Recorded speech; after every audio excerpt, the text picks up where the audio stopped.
Hey everyone, ready to dive deep into the world of Hunter-Killer?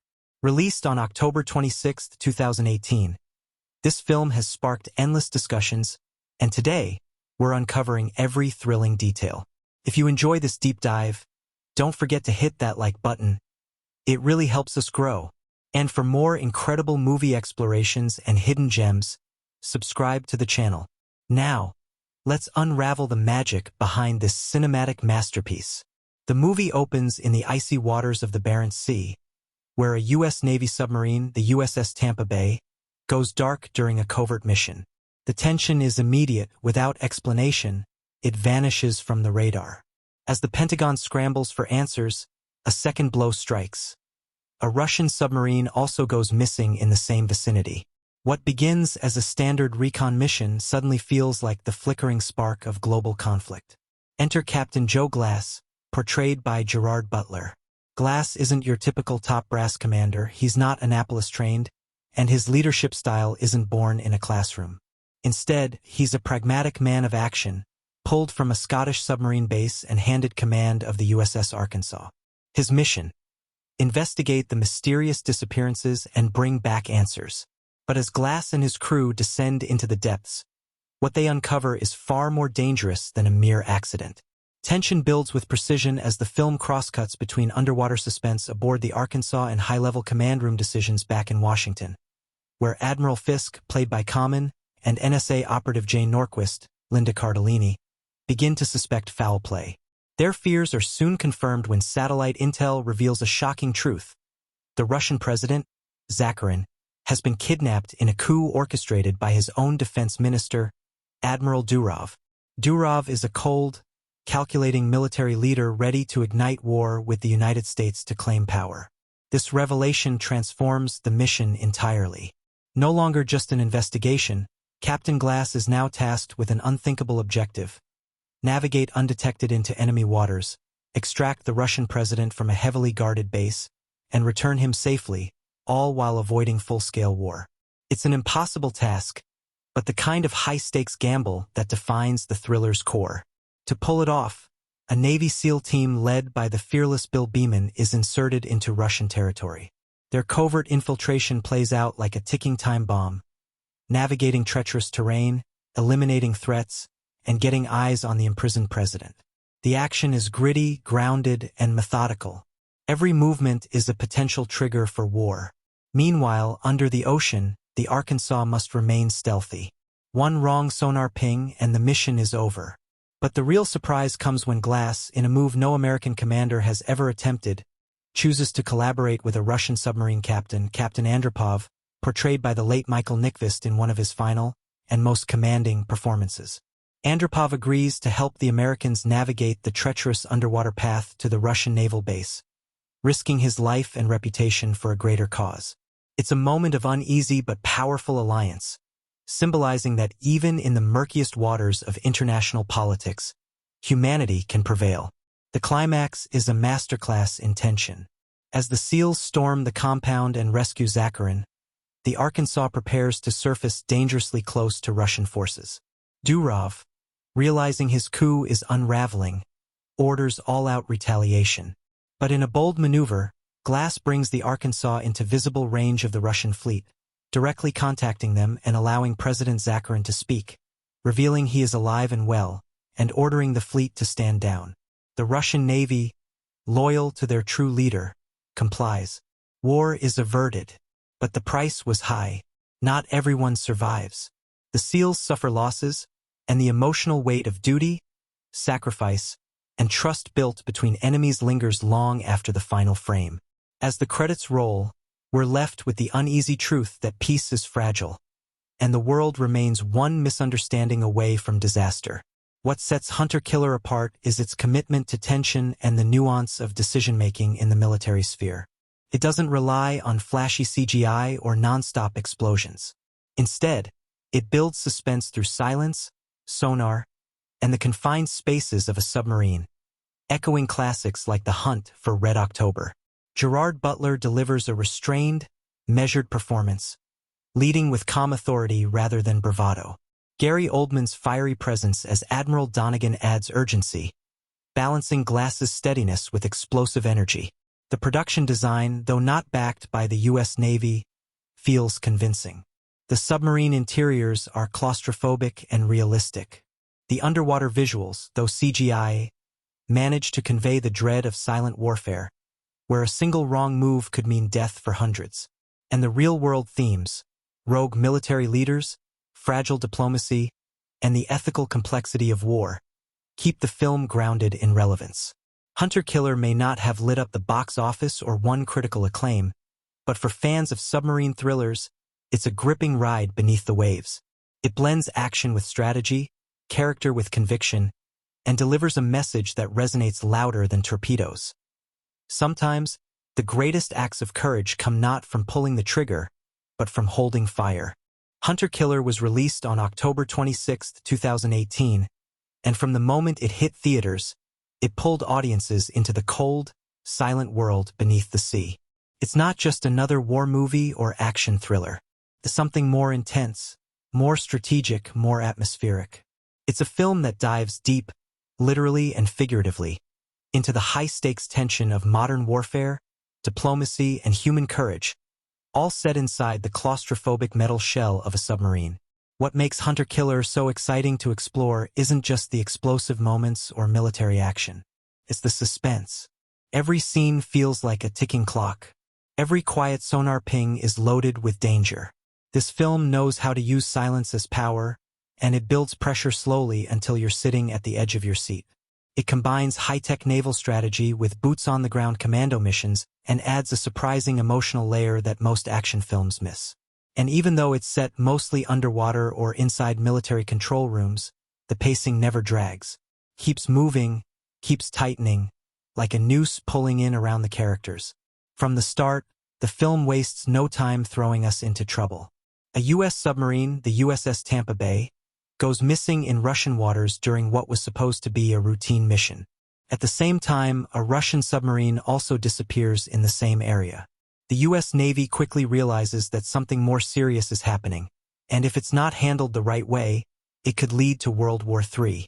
That's when we meet Captain Joe Glass, played by Gerard Butler. He's not a polished, upper-class military officer. He's a hands-on, quietly confident leader who rose through the ranks the hard way. He's given command of the USS Arkansas, a top-of-the-line American attack sub, and told to head deep into hostile Russian waters to investigate what happened to the missing vessels. But this isn't just a search and rescue mission. It's much more dangerous. And soon, Glass and his crew are caught in the middle of a global crisis. While the Arkansas dives into dangerous territory, back in Washington, military leaders are scrambling to understand what's really going on. Satellite footage reveals something shocking. The Russian president has been kidnapped, and the person behind it is his own defense minister, Admiral Durov, who wants to start a war. With tensions rising and the Russian military being manipulated from within, the U.S. is forced to make a bold move that risks everything. This is where Hunter Killer takes a surprising turn. Instead of just relying on firepower, the solution involves cooperation between enemies.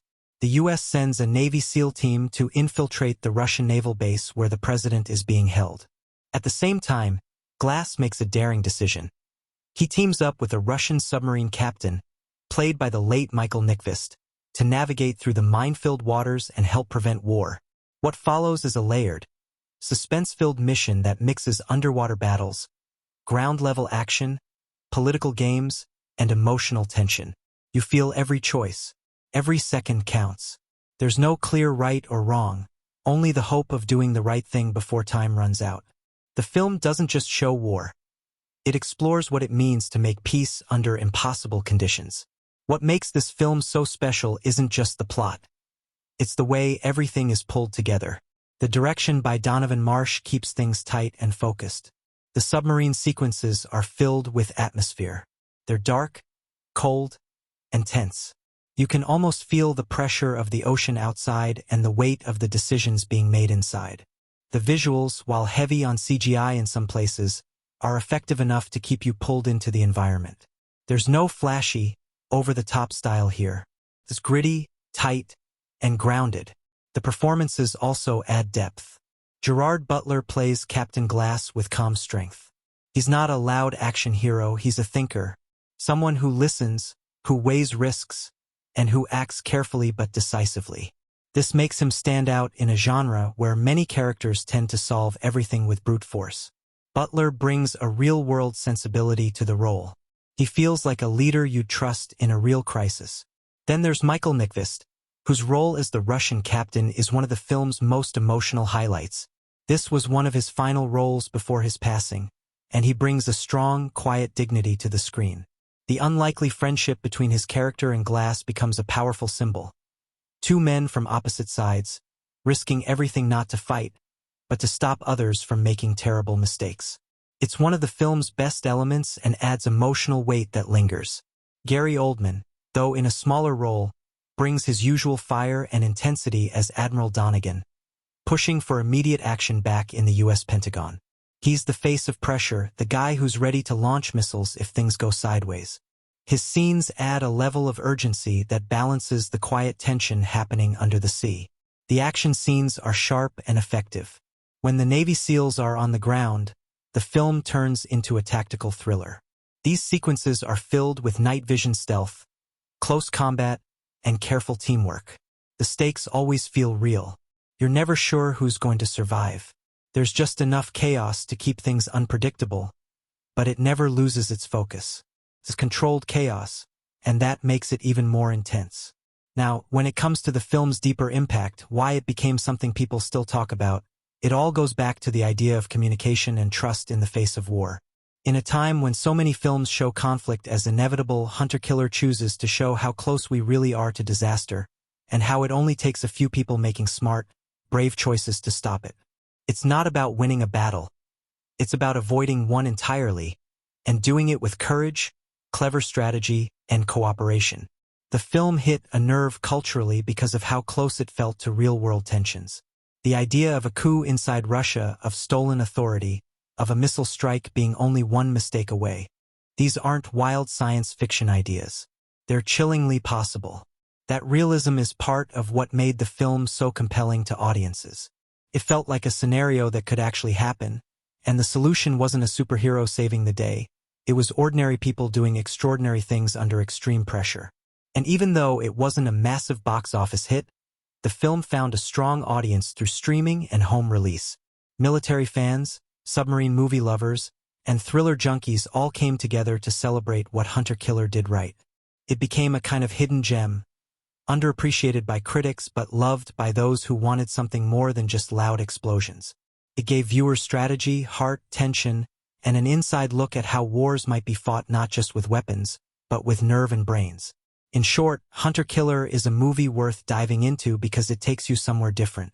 It doesn't just entertain, it makes you think. It shows you how fragile peace really is, and how much depends on the decisions of a few under pressure. It reminds you that sometimes the biggest victories happen not when someone fires a missile, but when they choose not to. That's the heart of the film. People making hard choices, knowing that the cost of failure isn't just personal. It's global.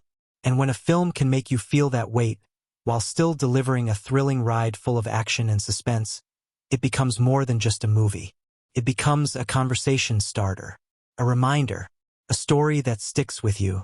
So if you haven't seen Hunter-Killer, or if you've only watched it once, it's worth another look. There's more going on beneath the surface, both in the water and in the story. And if you're the kind of viewer who likes tight, tense thrillers with smart characters and meaningful risks, then this one deserves a spot on your list. The moment you press play on Hunter-Killer, the sea feels alive. Its cold, dark currents become another character, wrapping around you, pulling you into a world where silence is deadly. In the early frames, a high-tech U.S. submarine, the USS Tampa Bay, vanishes deep beneath the Arctic waves. Its disappearance is sudden, unexplained, and chilling. Almost at the same time, Russian Naval Command reports that one of their own subs has also gone dark nearby. Those two disappearances, happening in the same cold patch of ocean, set off alarm bells in Washington. A faint sonar ping signaling the heartbeat of an unfolding crisis. Into this tense undercurrent steps Captain Joe Glass, played by Gerard Butler, who carries himself like a man who leads with quiet confidence rather than spectacle. He isn't a product of naval aristocracy. He doesn't come with a halo of privilege or tradition, but he has grit, judgment, and instincts earned beneath the waves. It's late evening when Glass is rousted from his shore post at a Scottish submarine base and told that he's now the commanding officer of the USS Arkansas, a state-of-the-art attack submarine, and he's to take it straight into the heart of the storm. While Arkansas's crew hustles to prepare, checking weapon systems, fine-tuning sonar, powering the ballast tanks, the tension stretches taut. Every crew member feels the weight of what's ahead, and the unseen menace of the ocean presses in around them. In hushed moments between terse orders, we see faces lit by control panels, shadowed by stress, but resolute. Above the waves, military brass in Washington, including Rear Admiral John Fiske, played by Common, and NSA analyst Jane Norquist, Linda Cardellini, pore over satellite imagery and intel reports. The missing submarines are just the beginning. They're now staring at the possibility of Russian internal turmoil. Something is rotten, something is hidden, and every second wasted diving into speculation risks igniting global war. Back aboard the Arkansas, Glass gives orders with measured calm. He watches the sonar readings, eyes flicking from display to display, listening for the whispered threats of enemy movements.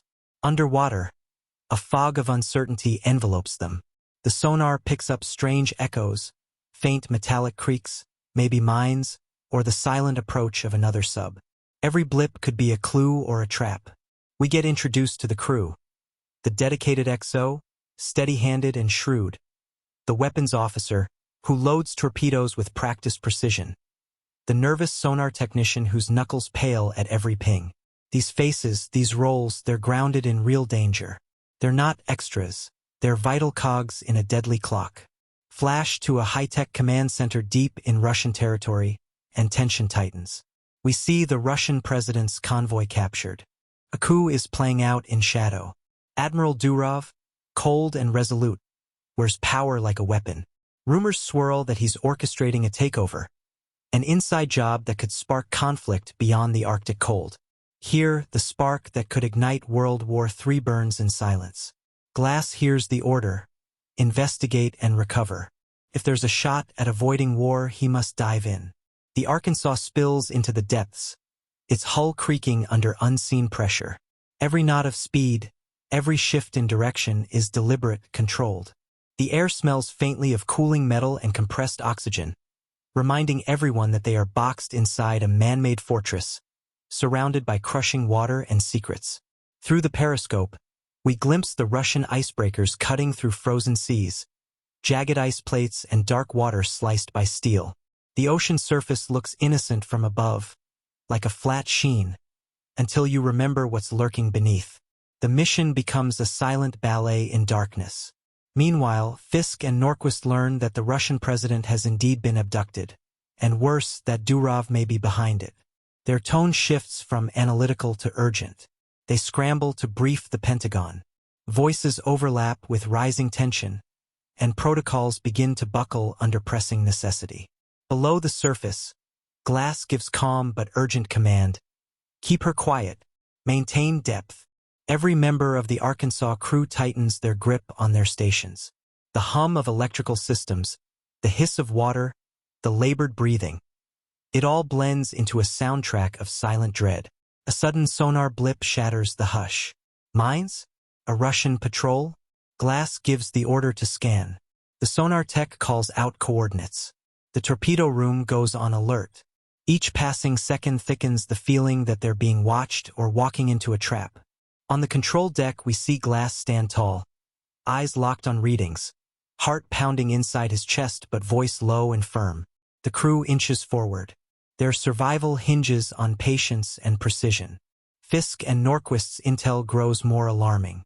The kidnapping has clear political motives. Any misstep now, any misinterpreted sonar return or mistranslated order, could ignite conflict on a scale no one wants. The Russian fleet is on edge, ready. The U.S. forces are muddying the waters, and Glass's submarine is caught in the undercurrent. Through fleeting courtroom-style flashes, images of the president's podium, the Kremlin, and the subsurface with Russian logos, we realize just how high the stakes are. Glass's mission is no longer just investigative, it's preventive. A misread signal, a delayed order, and they're not just chasing submarines, they're chasing the future of world peace.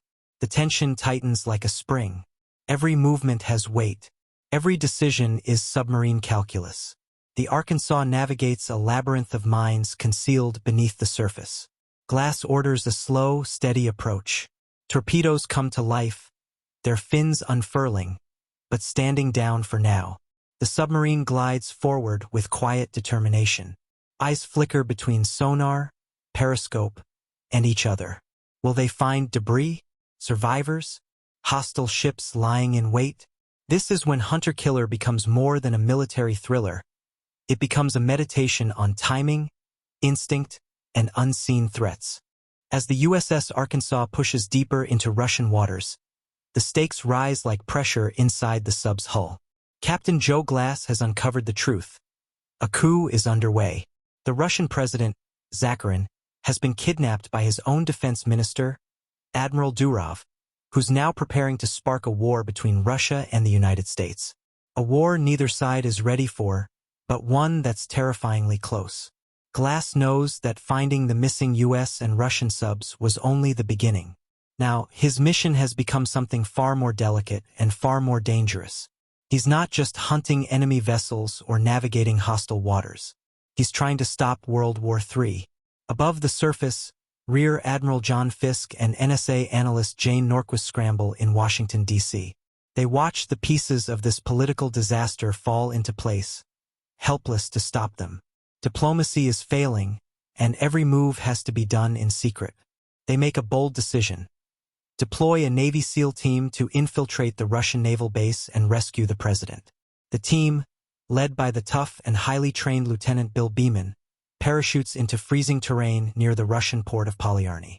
Armed with little more than stealth, discipline, and night vision scopes, they move like shadows across the snow. The compound is crawling with Russian forces loyal to Durov. Beeman and his men know this is a suicide mission, but they go anyway, silent and focused. Meanwhile, deep beneath the ice, the Arkansas approaches enemy territory. And here's where the story does something unexpected. Glass doesn't rely on brute force. He does something far more powerful. He reaches out to an enemy. Russian submarine Captain Andropov, whose boat had been sunk earlier in the film, is rescued and brought aboard.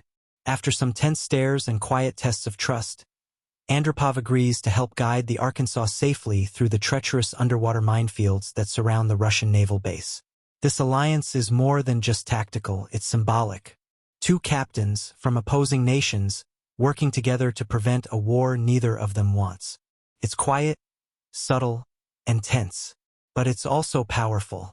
Without Andropov, the Arkansas would never make it through the underwater defenses. Without Glass, Andropov wouldn't live to see the end of the coup. They need each other. On land, the SEAL team infiltrates the base with breathtaking precision. They disable security systems, neutralize guards, and slip through corridors like ghosts. The environment is brutally cold, the risks are insane, and yet they move with absolute focus. Finally, they reach President Zakharin beaten, isolated, but alive. The moment they unlock his restraints, the weight of the mission settles on them. Now they have to get him out, alive, through a fortress crawling with soldiers ready to shoot anything that moves. The escape is brutal. Gunfire erupts. One by one, the SEALs cover each other, laying down fire, shielding the president. Not everyone makes it out.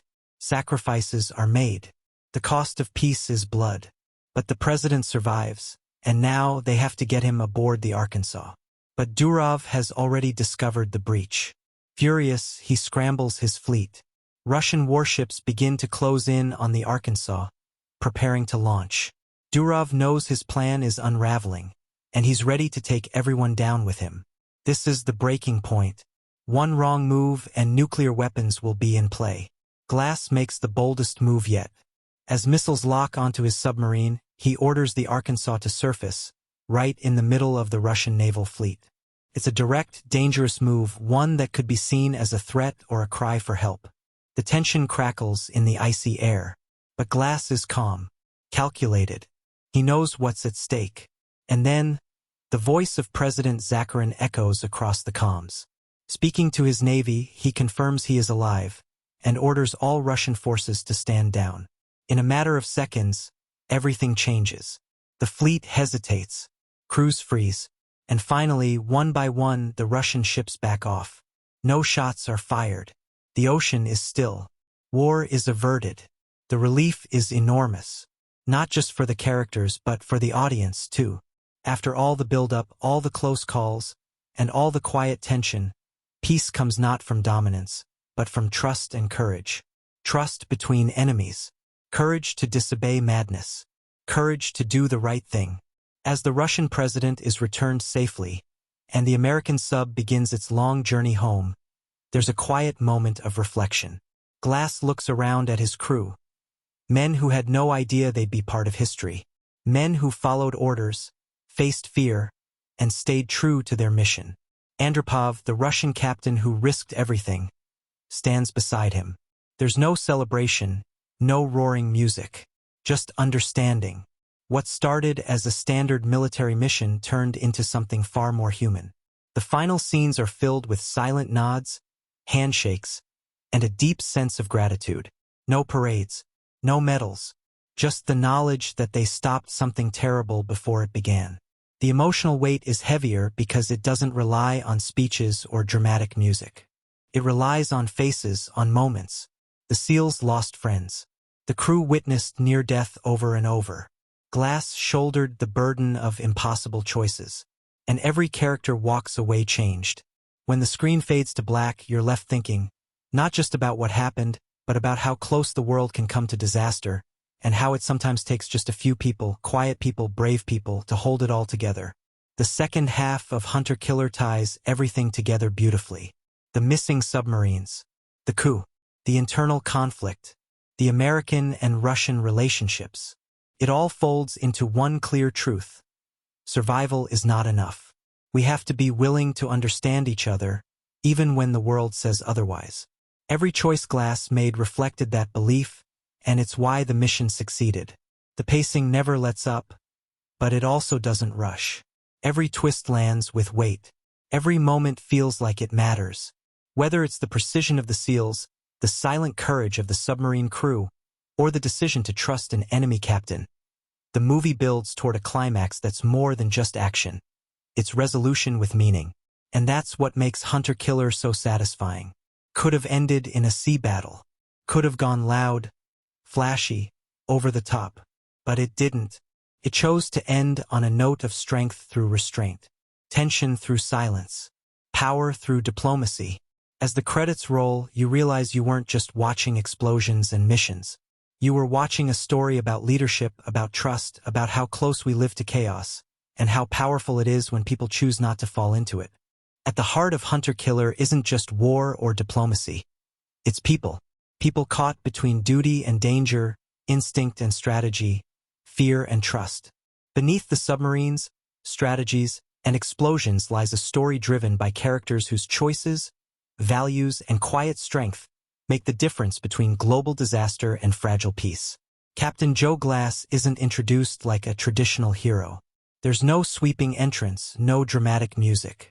He's brought in late, almost as a backup.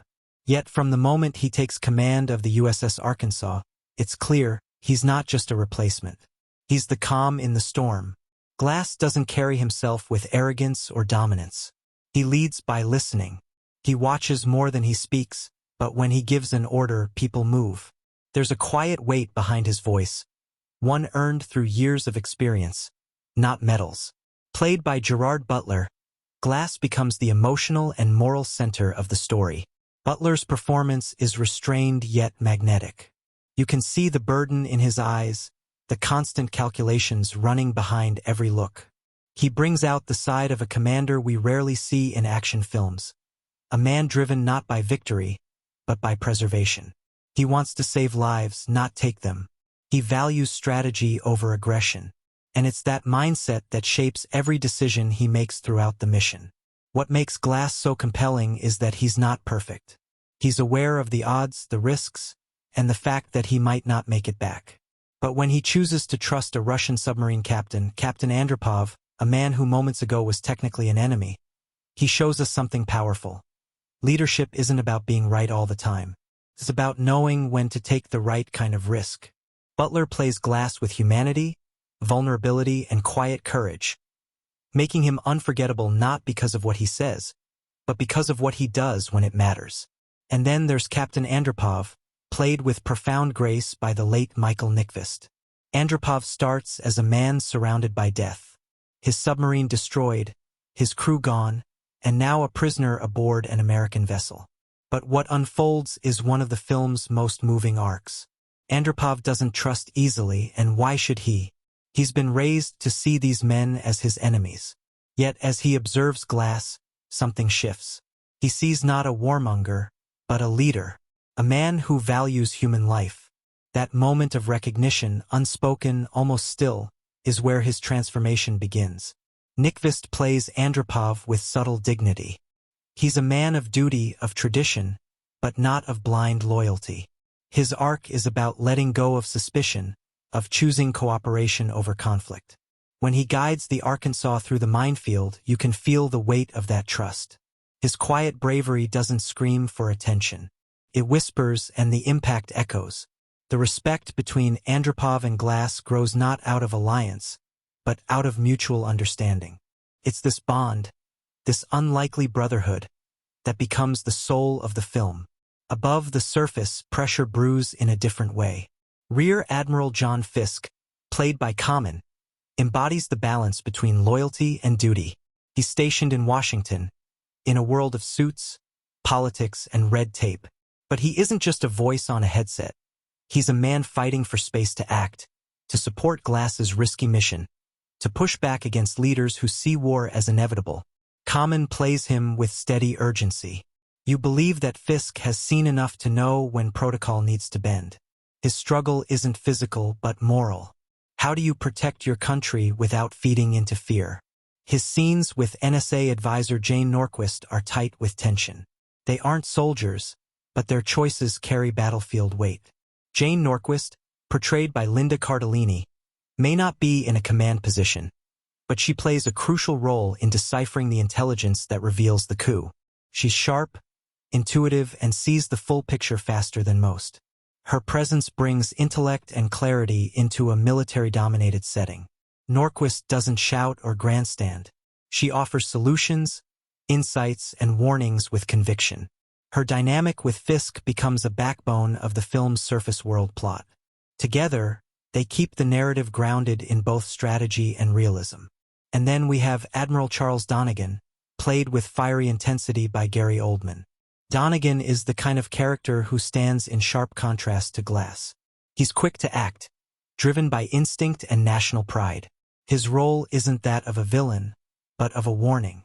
In a high-stakes situation, Donegan represents the danger of emotional decision-making in the face of crisis. Oldman plays him with a barely restrained urgency, always pacing, always shouting, always pressing for a quicker solution, usually one involving force. But even Donegan has layers. He believes he's protecting his nation. His fear is real. His response is flawed, but it comes from a place of responsibility. His character reminds us that sometimes, even good intentions can lead to dangerous outcomes. On the ground, another kind of courage unfolds. Lieutenant Bill Beeman, the leader of the Navy SEAL unit, becomes the embodiment of action in silence. Played with grit and realism, Beeman is all about mission. His loyalty to his team, his precision in the field, and his grit under pressure make him a different kind of hero. He doesn't speak much, but his decisions speak volumes. He's the one who walks into the lion's den with full awareness that he might not come back. His mission to rescue the Russian president is one of the most suspenseful parts of the film, and it's powered not just by action choreography, but by his unyielding sense of purpose. Beeman's team, while small in screen time, adds real emotional stakes to the film. Each member has a role, and their sacrifice feels heavy. These aren't nameless soldiers. They're brave individuals laying down their lives to stop something far bigger than themselves. And the movie never forgets that. At the center of the political storm sits President Zakharin, a calm, restrained presence in the eye of chaos. Though his screen time is limited, his role is critical. His decision to speak directly to his naval fleet and tell them to stand down is the tipping point that saves millions of lives. He isn't portrayed as a superhero or savior. Instead, he's a man of reason, one who values peace over power, and it's his quiet return that flips the entire narrative. His performance doesn't steal scenes, it anchors them. Every supporting character in Hunter Killer matters. The Arkansas crew, the sonar technician, the XO, the torpedo team aren't just filler. They carry the heartbeat of the submarine. Their faces reflect the stress, the calculation, the discipline required in silence. You believe in them. You feel their fear. You root for them. The power of Hunter Killer is that it doesn't create exaggerated personalities. It presents characters who feel real. Soldiers, analysts, politicians, and leaders who make decisions with the weight of consequences. Each one represents a different corner of this world. Undersea warfare, high-level diplomacy, covert operations, and military command. And yet, they're all woven into one story, one mission, one moment in time where every action counts. From the very start of Hunter Killer, the icy expanse of the Barents Sea isn't just a backdrop. It's a character, a silent, haunting presence. But look a little closer at those early frames. The vast, frozen ocean holds more than ships and secrets. Its isolation foreshadows the emotional and strategic coldness that dominates the entire first half of the film. And symbolically, that frozen surface represents the fragile peace between two nuclear powers. Cold, untrusting, and one misstep away from cracking open into war. Right as the film opens with the disappearance of the USS Tampa Bay, there's a quiet but telling moment. A single red blip vanishing off a sonar screen. It's quick, almost unnoticeable. But that disappearance isn't just a warning. It sets the tone. It's the first breadcrumb of the larger plot unraveling beneath the ice. That subtle visual cue also parallels later scenes where crucial information is hidden behind noise, literally and politically. When we first meet Captain Joe Glass, the camera lingers not on his face, but on his surroundings. The tools on his workbench, the environment of a remote Scottish base, his stance as he listens before speaking. These silent cues reveal who he is, a man who observes first, speaks second. His introduction isn't grand, but grounded. It's a callback to the archetype of the reluctant leader, reminiscent of submarine captains in classics like Crimson Tide or The Hunt for Red October. Film's Hunter Killer quietly nods to throughout. Speaking of The Hunt for Red October, that influence swims beneath the surface of this film. From the visual framing of sonar scenes to the moral tension between instinct and diplomacy, Hunter Killer borrows atmosphere and energy from that classic. Even Andropov's name is an intentional homage to Soviet history, mirroring Yuri Andropov, the former KGB leader and brief Soviet premier, a symbol of Cold War tension. It's a clever touch for a film set during the shadow of a modern-day near-war. There's also symbolic layering in the way Glass takes command of the Arkansas. The previous captain of the sub, missing, perhaps dead, represents the old way of doing things. Glass arrives not just to replace a person, but to bring a different philosophy. This is subtly mirrored in the lighting. When he steps aboard, the corridor lights behind him flicker, as if the sub itself is adjusting to new energy. A blink and you miss it moment, but it mirrors the shift in the story's moral compass. As the Arkansas dives deeper into Russian waters, watch the way sound is used. The sonar pings, distant echoes, and mechanical hums aren't just there for atmosphere. They're storytelling devices. Every sonar ping becomes a pulse in the film's nervous system, signaling not just depth or danger, but emotional pressure. When something is off, the sound cuts. When someone makes a bold decision, the background hum lowers. It's sonic foreshadowing, and the movie uses it expertly. There's one particularly clever moment when Glass and his XO review underwater intel. The camera slowly zooms in on a wall map behind them, a display most viewers will ignore.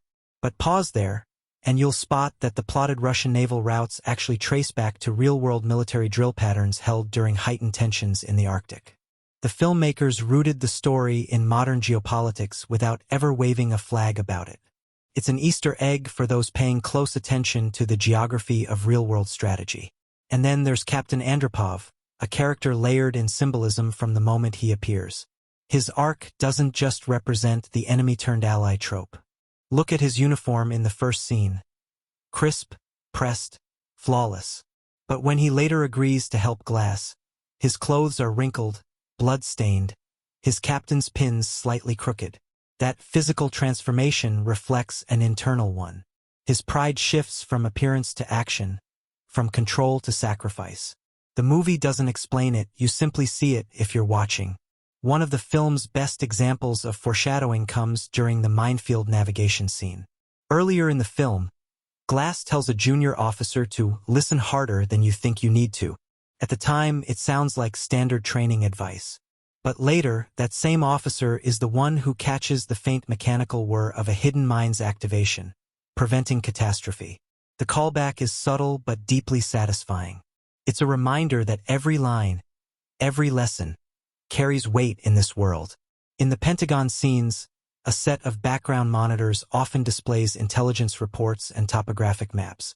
Most eyes will focus on the actors, but behind them, certain terms flash: coup formation, ground comms disrupted, diversion tactics active. These visual cues are dropped minutes before the characters themselves confirm the coup. The film wants sharp-eyed viewers to get ahead of the plot. It rewards attention. Jane Norquist, too, is surrounded by hidden layers. Her background is never fully explained, but her lines are laced with subtle references. When she mentions similar destabilizations in 2014, she's pointing to Crimea without naming it. When she mentions an unauthorized chain of escalation, she's hinting at a real-world military concept called the escalation ladder, a Cold War term for how quickly political tension can spiral into war. These intellectual Easter eggs tie fiction to real-life diplomacy, making her role all the more grounded. There's also hidden tension in Admiral Donegan's behavior. While his aggressive stance is obvious, watch how he constantly checks the time during high-stakes meetings. It's more than impatience. It mirrors a recurring theme in military thrillers: decision fatigue. The way he clutches his coffee, his rushed body language. It's all meant to show a man whose need for control is fraying under pressure. His stress isn't just narrative. It's performance-based, and Oldman plays it to the edge. One of the film's most powerful symbolic sequences is when the SEAL team rescues the Russian president. As they exit the compound under fire, the camera lingers for just a second on a shattered Russian flag, the torn fabric flapping against a wall. It's not just a battle-worn backdrop. It's a symbol of a fractured nation. And then, in a later scene aboard the Arkansas, Zakharin stands under the American flag. Not as a prisoner, but as a guest. The two moments bookend a transformation, from division to cooperation, told not through dialogue, but through fabric, framing, and silence. In the final confrontation, as the Arkansas surfaces between the Russian fleet, there's another understated detail. The way the U.S. sub rises exactly at the midpoint of two destroyers isn't just strategy, it's staging. Visually, it reflects balance. That precise positioning reinforces the film's biggest message. Peace lives between power, not above or beneath it. Another Easter egg comes in the form of Glass's personal sidearm, which he never fires. In most military action films, the hero gets at least one dramatic weapon moment. But Glass's gun remains holstered the entire time. Why? Because he's not there to attack. The filmmakers are saying, this is a new kind of war hero, one who wins with restraint. The gun becomes a symbol of unspent aggression, a choice not to fire. Even the submarine itself, the USS Arkansas, is filled with subtle callbacks to naval history. The ship's plaque includes a phrase from an old Navy proverb: run silent, run deep. It's not just decoration. It echoes the film's entire thesis. Sometimes the best actions are the quiet ones. Sometimes the loudest victories are the ones never announced. By the time the credits roll, you realize Hunter Killer has been whispering to you the whole time. It drops hints and glances in background displays, in sonar pulses and incomplete orders. Every piece is placed with care, every moment calibrated for sharp-eyed viewers to catch something extra. Even the film's title becomes clearer. Hunter Killer is a real term for an attack submarine. But in this story, it's twisted.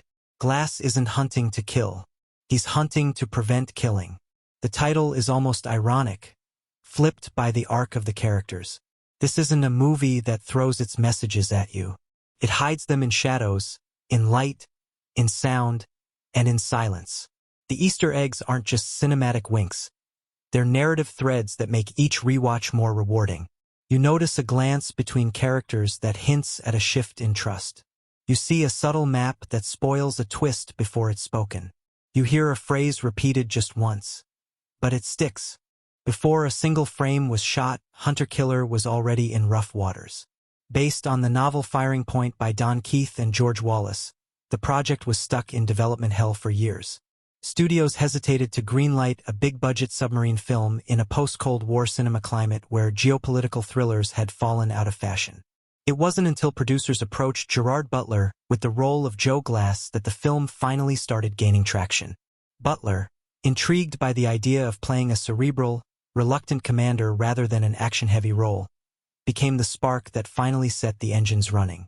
But the challenges were just beginning. Filming a submarine movie without access to a real one is no easy task. The production team had to build the USS Arkansas from scratch, literally. The entire submarine set was constructed on a soundstage in London, and here's where things got tricky. They built it as a 1-to-1 scale replica. Every corridor, hatch, control panel, and pressure valve had to look and feel authentic. They brought in former Navy advisors to walk through and nitpick the layout, making sure that it not only looked real but also moved like the real thing. What made this extra complicated was that the submarine wasn't built as a modular set. It was constructed in long, tight corridors, just like the real thing, meaning the camera crews had to contort themselves, slither along the floor, or shoot through specially built removable walls just to get the shots. This added a visceral, claustrophobic realism to the film. The actors were constantly in tight, sweaty, low-lit conditions. Gerard Butler once joked in an interview that if he wasn't sweating in a scene, someone was going to splash a bottle of water on his head anyway. Perhaps one of the strangest on-set facts involves the sound design. Rather than relying solely on digital effects, the team wanted the ambient hums and sonar pings to feel real. To capture this, they recorded audio from actual operational submarines, using contact microphones placed on the hulls during port stops. These eerie underwater recordings were layered into the sound mix, giving each sonar blip a real-world resonance. That tension you feel in your gut during those quiet sonar scenes? That's authentic anxiety sonically engineered. Let's talk about Michael Nyqvist, who played the Russian submarine Captain Andropov with quiet intensity and compassion. What most viewers don't know is that Hunter-Killer was one of the last films he completed before his passing in 2017. The film is dedicated to him, and watching his performance through that lens adds a layer of poignancy. Nyqvist was battling illness during production, but he remained committed, delivering a subtle, powerful performance that helped elevate what could have been a one-note role. Gerard Butler later shared that working with Nyqvist was like sharing the screen with the soul of the story. There was also a surprising amount of military consultation behind the film. The U.S. Navy didn't officially support the production, likely due to the fictional Russian coup plot, but that didn't stop the filmmakers from pursuing authenticity. They enlisted retired Navy officers, including co-author George Wallace, a former submarine commander, to consult on everything from language and chain of command to how sailors would react under pressure. Some cast members underwent a form of submarine boot camp to learn how to move and speak like officers. Common, who played Rear Admiral Fisk, later said the hardest part wasn't memorizing lines, but learning how to give orders in a way that didn't sound like acting. One of the film's biggest technical achievements lies in the visual effects, but not in the way you might expect. Rather than creating purely digital submarines and water physics, the filmmakers used miniature models and practical effects, blending them with CGI for seamless realism.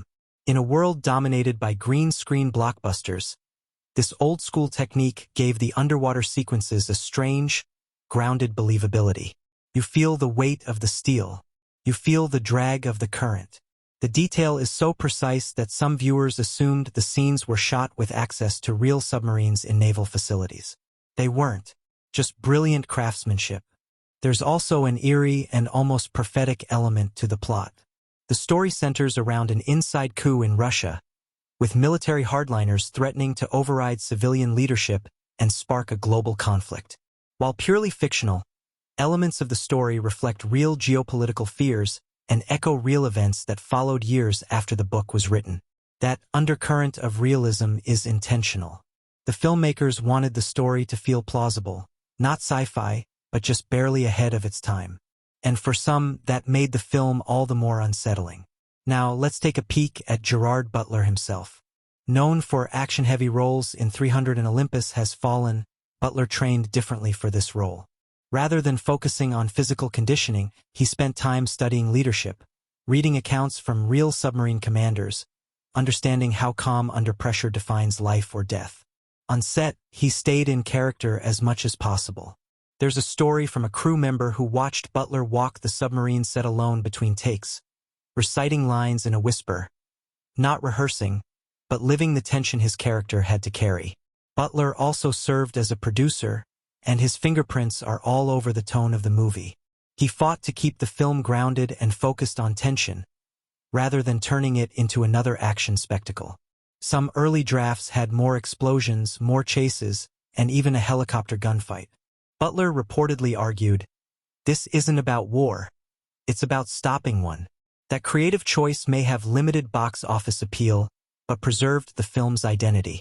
There was one particularly strange filming issue that no one expected: seasickness. Even though the submarine set was stationary, the crew wanted to simulate real movement.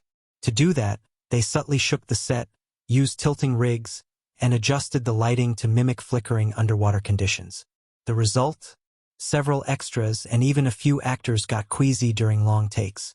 In a twist of irony, filming a movie pretending to be underwater made more people nauseous than actual underwater shoots. The SEAL mission sequences, filmed mostly in Bulgaria and the UK, had their own set of strange stories. For realism, the SEAL actors wore full tactical gear, including body armor weighing over 30 pounds. During the high-stakes rescue scene, one actor tripped and fell into a snowbank, disappearing entirely from camera view. The scene kept rolling. It wasn't until they reviewed the footage later that they realized the fall looked so realistic, they decided to use it. So that moment of one SEAL scrambling back to his feet under fire? Totally unscripted. Even the Russian naval base was a story in itself. The production couldn't film in Russia or on a real base, so they built one from scratch using a decommissioned industrial site in the UK. They transformed it with red banners, Russian text, and strategic lighting. Every detail was designed to make it feel real, even to Russian-speaking viewers. Interestingly, several crew members from Eastern Europe said the set reminded them eerily of actual bases they'd seen growing up. From the very first scene of Hunter Killer, tension is palpable. The disappearance of the USS Tampa Bay under mysterious circumstances sets a tone not just of suspense, but of uncertainty and political dread. This opening isn't just a plot hook. It's a microcosm of the film's larger themes. The unseen dangers lurking beneath calm surfaces, the fragility of peace, and the idea that war is often won or lost through quiet decisions rather than loud battles. That initial loss grips the audience immediately, making us aware that the stakes are high even before the full conflict emerges. What makes this moment impactful isn't just the suspense, but the emotional resonance created by the reactions of the characters involved. The palpable concern on Rear Admiral Fisk's face, the urgency in Captain Joe Glass's calm but firm commands. All of this brings viewers into a world where every decision matters and lives hang by a thread. The scene sets up the central question driving the story.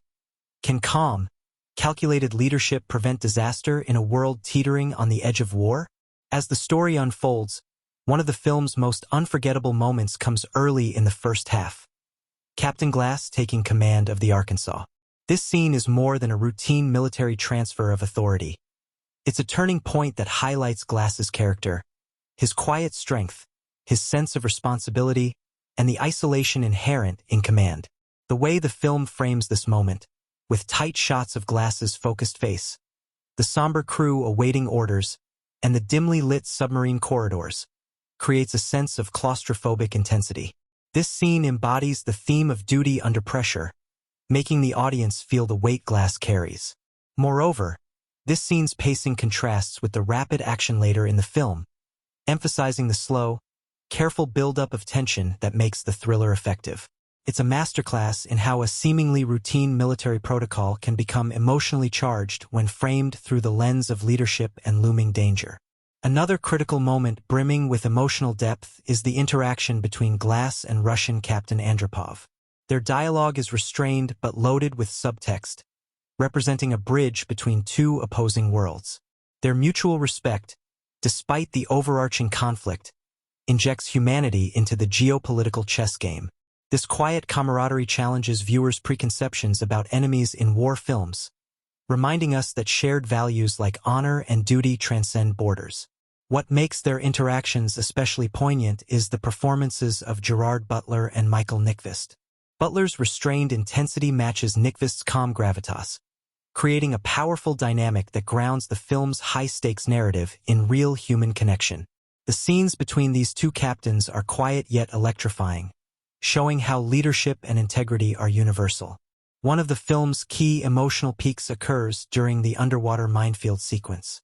This is not only a technical marvel in terms of filmmaking but also a masterclass in tension building.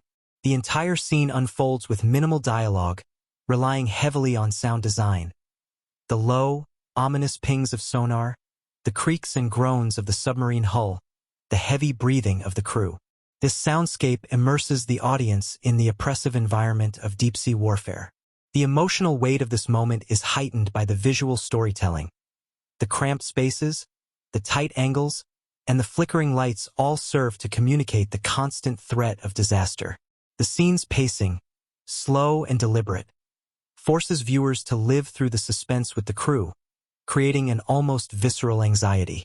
It's a reminder of the everyday dangers faced by submariners, where even one wrong move can be fatal. Another standout sequence is the SEAL rescue mission to extract the Russian president. This part of the film ramps up the action and stakes dramatically, injecting a sense of urgency and chaos. But beyond the adrenaline, this sequence carries thematic significance. It represents the fragile hope that cooperation and bravery can still overcome division and violence. The contrast between the tightly controlled submarine scenes and the kinetic energy of the rescue mission emphasizes the dual nature of modern warfare, strategic patience balanced with rapid, decisive action. The emotional core here lies in the courage of ordinary soldiers faced with extraordinary danger. The film invites viewers to root not just for political success, but for human survival and compassion.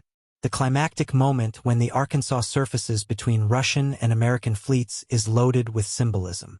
Visually, it's a powerful image of balance and confrontation, embodying the film's larger message about the precarious nature of peace. This moment is not just about military might but about restraint, diplomacy, and the ability to avoid catastrophic conflict. The tension leading up to this scene is masterfully handled. The film slows down, letting every glance, every command, every silence speak volumes. Audience reactions here are mixed: relief, awe, and a sense of catharsis. As the characters' risks pay off, the narrative threads converge, showing how every decision made earlier has led to this critical point.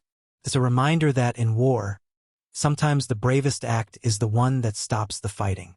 Throughout Hunter-Killer, emotional depth is not sacrificed for action. Instead, the two blend seamlessly.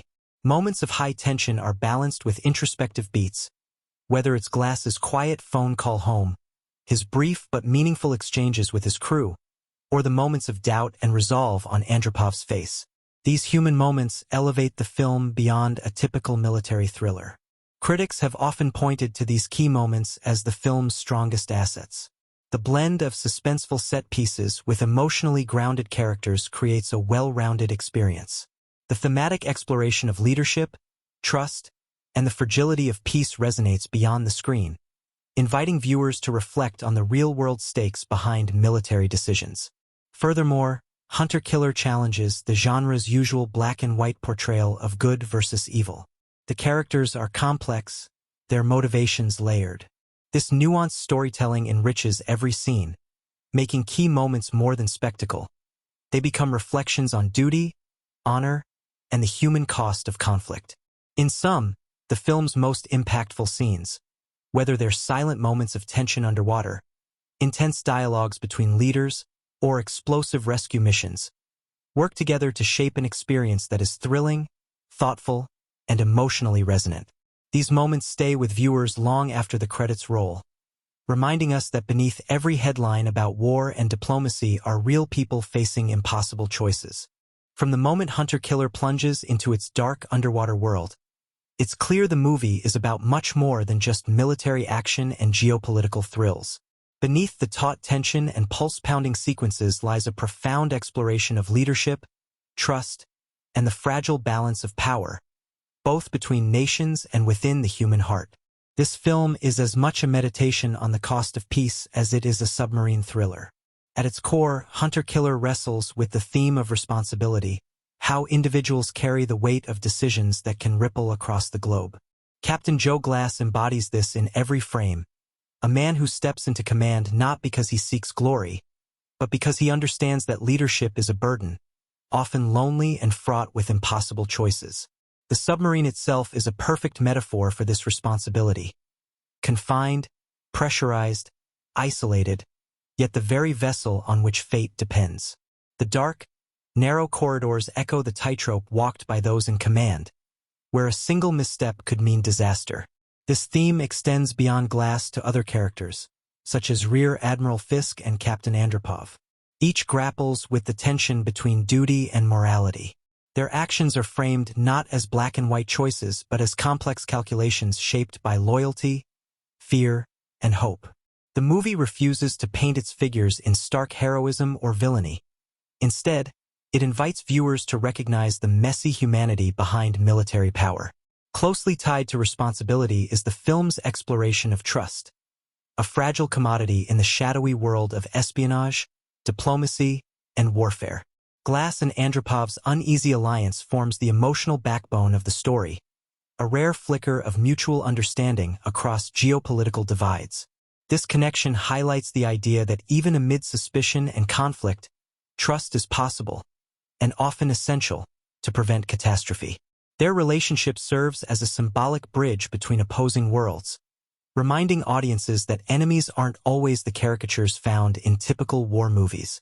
By humanizing the other side, Hunter-Killer challenges us to consider the shared values that bind us, despite political differences.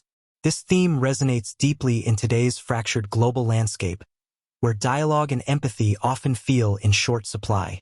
The film's setting, the cold, dark depths of the ocean, also carries rich symbolic meaning.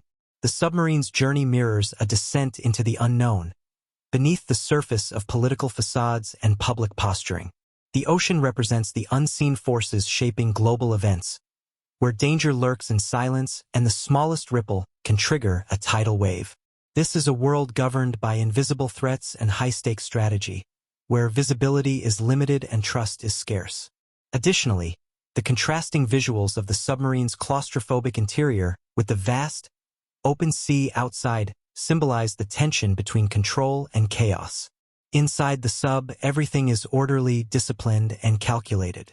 Outside, the ocean is unpredictable and untamed, much like international relations themselves. This contrast underlines the precariousness of peace and the constant vigilance required to maintain it. Hunter-Killer also taps into the theme of courage, but it's a quiet, stoic courage rather than flashy heroics. The film's heroes don't wear bright uniforms or deliver grand speeches.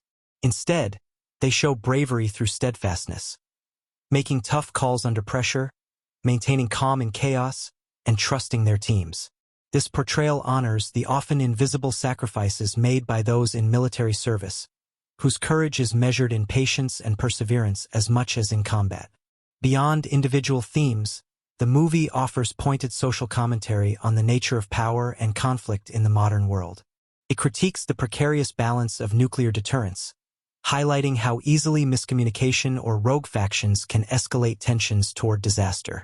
The film's depiction of a covert coup within Russia's military reflects real-world fears about political instability and the fragility of democratic institutions.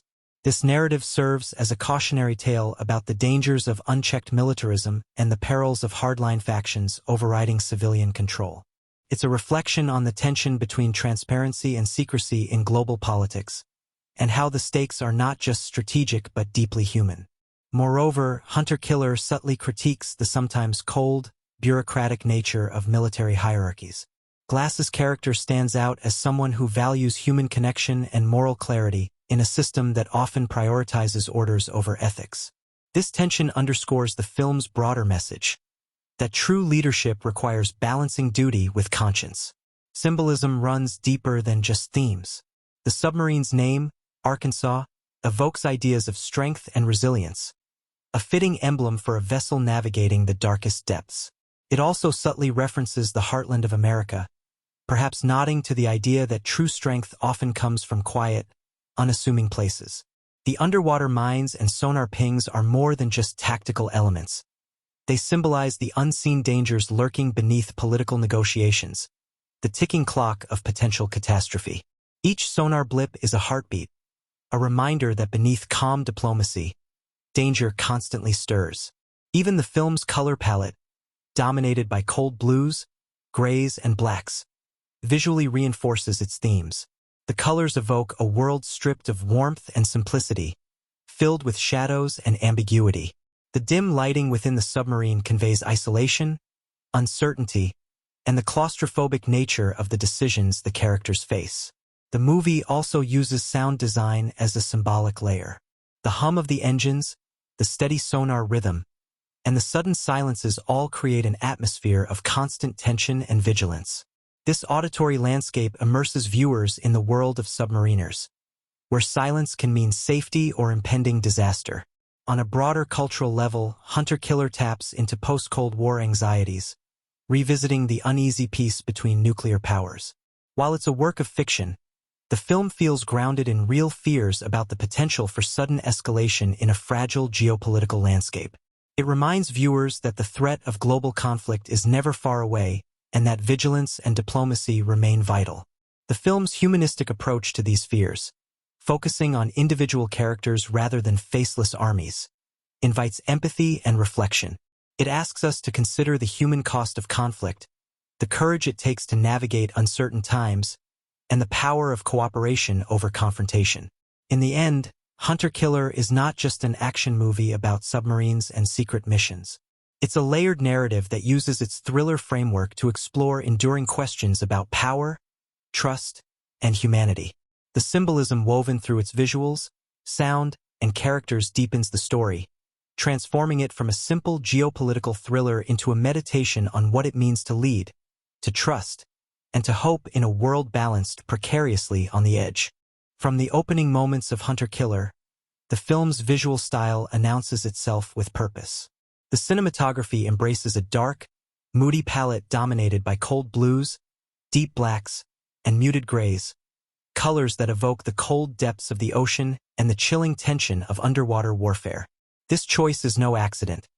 It instantly transports viewers into the claustrophobic, high-stakes world beneath the sea, where light is scarce and danger lurks in every shadow.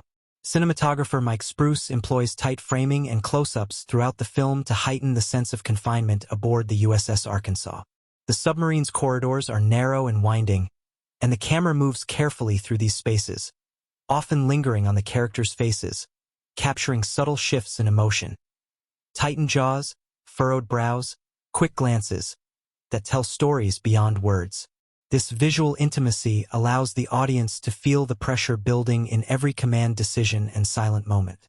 Spruce's use of handheld camera work in certain scenes contrasts with steadier, more composed shots, creating a rhythm that mirrors the narrative's shifting pace. In quieter, tense sequences aboard the submarine, the camera moves deliberately, almost cautiously, as if it's navigating the cramped spaces alongside the crew. When the film shifts to action-packed scenes, like the SEAL rescue mission, the camera becomes more kinetic, shaking, whipping, and racing, to convey urgency and chaos. This shift in movement not only keeps the audience engaged, but also reflects the emotional states of the characters, moving from controlled tension to adrenaline-fueled risk. The editing by Stuart Levy plays a crucial role in weaving together these disparate narrative threads. The film balances scenes aboard the submarine with those on land and at sea, as well as moments in the Russian political sphere. Levy's editing ensures these cuts flow smoothly, maintaining narrative clarity without sacrificing suspense. The pace is generally measured, building steadily rather than rushing, which aligns with the film's focus on strategy and leadership rather than pure spectacle. One particularly effective editing choice appears during the underwater minefield sequence.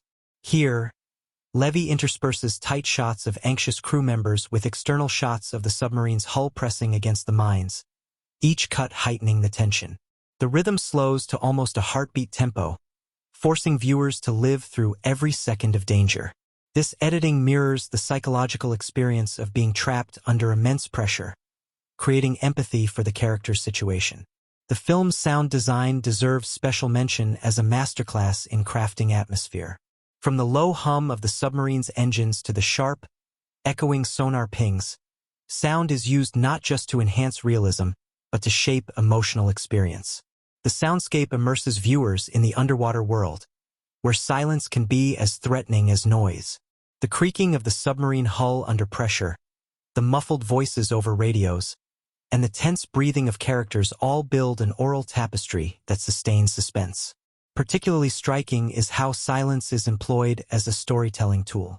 There are moments when all sound but the heartbeat-like sonar blips fades away, plunging the audience into a space of heightened awareness and anxiety. This silence acts as a counterpoint to the chaos of later scenes, underscoring the isolation and danger inherent in submarine operations. It's a reminder that in this environment, even the smallest sound can signal life or death. The musical score, composed by Trevor Morris, complements the film's visual and sonic style perfectly. Morris uses a subtle, atmospheric approach rather than bombastic themes. The music often features deep, resonant tones and slow-building motifs that underscore tension without overwhelming the scenes. In moments of high action, the score swells with urgency, but never loses the film's grounded tone. One memorable use of music occurs during the quiet conversations between Glass and Andropov. Here, the score is minimal, allowing the emotional weight of the performances and the visual framing to take center stage. This restraint in scoring supports the film's theme of understated heroism and the power of silent understanding. Director Donovan Marsh's vision shines through in these stylistic choices. His decision to lean into realism, both visually and sonically, sets Hunter-Killer apart from more sensationalized military thrillers. Instead of relying on flashy explosions or over-the-top action, Marsh focuses on the psychological tension and procedural detail that make submarine warfare uniquely compelling. This choice shapes every aspect of the film's production, from set design and lighting to camera movement and sound. Lighting design is a subtle but powerful tool in Marsh's toolkit. The interiors of the submarine are often lit with dim, flickering panels and red emergency lights, creating an atmosphere of urgency and unease. This use of practical lighting enhances the claustrophobic feel and reflects the character's mental states. The contrast between harsh artificial light inside and the inky darkness outside the hull amplifies the sense of isolation. Another stylistic hallmark is the use of reflections and glass surfaces to deepen the visual storytelling. In several key scenes, characters are framed behind glass or through reflections, symbolizing barriers between nations, between individuals, between safety and danger. This motif reinforces the themes of isolation and the difficulty of seeing the full picture in the fog of conflict.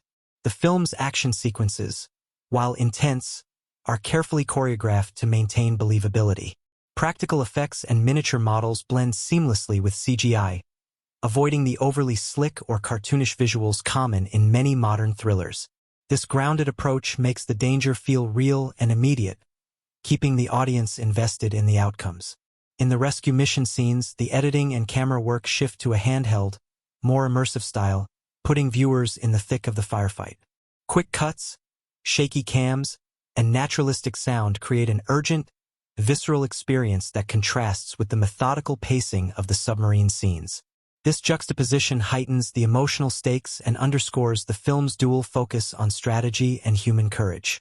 Throughout the film, Marsh's direction emphasizes faces, the subtle exchange of looks, the silent communication among crew members, the weight of leadership visible in a single glance. This focus on human expression grounds the film's high-stakes narrative in personal drama, reminding us that behind every military maneuver are real people bearing enormous burdens. In the final act, as tensions peak and the political drama unfolds, the film's visual style becomes slightly more expansive.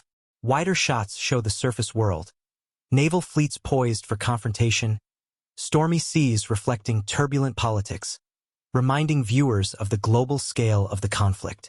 Yet even here, the same cold, muted color palette and restrained camera movement maintain the film's consistent tone. The combination of cinematography, editing, sound design, and music creates a cohesive sensory experience.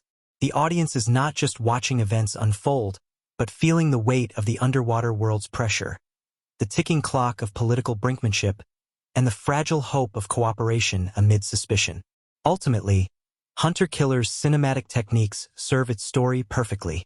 The film's restrained, immersive style amplifies its themes of leadership, trust, and survival. By focusing on realism and human emotion, Marsh crafts a thriller that is as intellectually engaging as it is viscerally gripping. From the moment Hunter Killer begins, the synergy among its cast becomes one of the film's most compelling strengths, breathing life into a tense, tightly wound thriller. Gerard Butler, as Captain Joe Glass, anchors the story with a quiet, steady presence. His portrayal isn't about grandiosity but subtle intensity, reflecting a man burdened by the heavy responsibility of command. What makes Butler's performance resonate so deeply, though, is how effortlessly he shares the screen with the ensemble cast, creating believable relationships that elevate the stakes beyond mere military jargon and action sequences.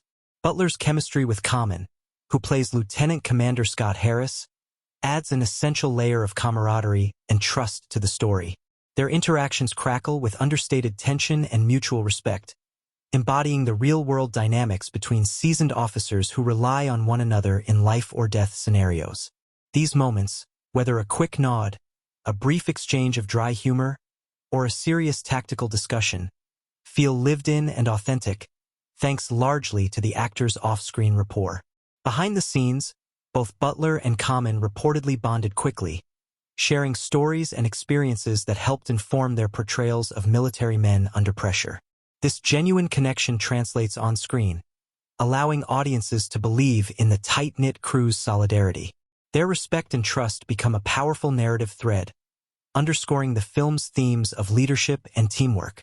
Another standout chemistry is found in the interaction between Butler and Michael Nyqvist, who plays Captain Andropov, the Russian submarine commander. Their scenes are a masterclass in restrained tension and respect. The quiet gravitas Nyqvist brings contrasts beautifully with Butler's more grounded, pragmatic approach, crafting a nuanced portrayal of adversaries who share a common code of honor. This dynamic transcends typical enemy stereotypes, humanizing both sides and enriching the film's emotional complexity. Nyqvist's presence on set was reportedly a calming influence, known for his professionalism and depth as an actor.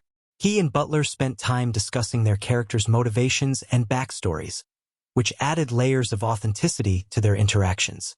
This mutual respect between the actors allowed the film to avoid cliched confrontations, instead offering moments of genuine connection amidst geopolitical chaos.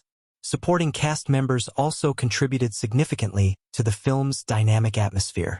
Toby Stephens, as Rear Admiral Fisk, imbued his role with a blend of authority and concern, balancing the political pressures from Washington with the practical realities of military command. Stephens' sharp but measured performance benefited from close collaboration with Butler and Common, ensuring the chain of command felt real and consequential. Their on-set rehearsals and shared input into dialogue helped fine-tune the film's depiction of military hierarchy. The chemistry extended beyond the actors to the relationships formed on set, particularly in the submarine's confined environment. The tight quarters of the submarine set required close cooperation and fostered a sense of camaraderie among the cast and crew. Actors often spoke about how filming in these enclosed spaces enhanced their immersion, making their reactions more genuine as they navigated the claustrophobia and pressure of submarine life. Director Donovan Marsh encouraged this sense of ensemble, often keeping scenes in long takes to preserve natural interactions and build tension organically. This directorial approach helped maintain authenticity, allowing the actors' chemistry to shine without interruption from excessive cuts or edits. The crew's collaboration on set was reportedly warm and focused, with a shared commitment to capturing the film's intense emotional core. Behind the scenes, filming presented unique challenges that further shaped the performances. The submarine set was painstakingly detailed to mimic the real environment, but its tightness demanded physical and mental endurance from the cast. Several actors noted that the confined space heightened their connection to their characters' stress and isolation. Long hours and limited room to move meant the cast had to support one another closely, mirroring the teamwork essential to their characters' survival. Another interesting anecdote comes from the underwater sequences, where practical effects and miniatures were combined with CGI. The actors had to perform scenes imagining the surrounding chaos, relying on their instincts and director's guidance to sell the danger. This approach, while challenging, enhanced the realism as actors reacted to cues rather than green screens, making their fear and urgency palpable. Audience reactions to Hunter Killer reflected a blend of appreciation for its gripping tension and nuanced performances.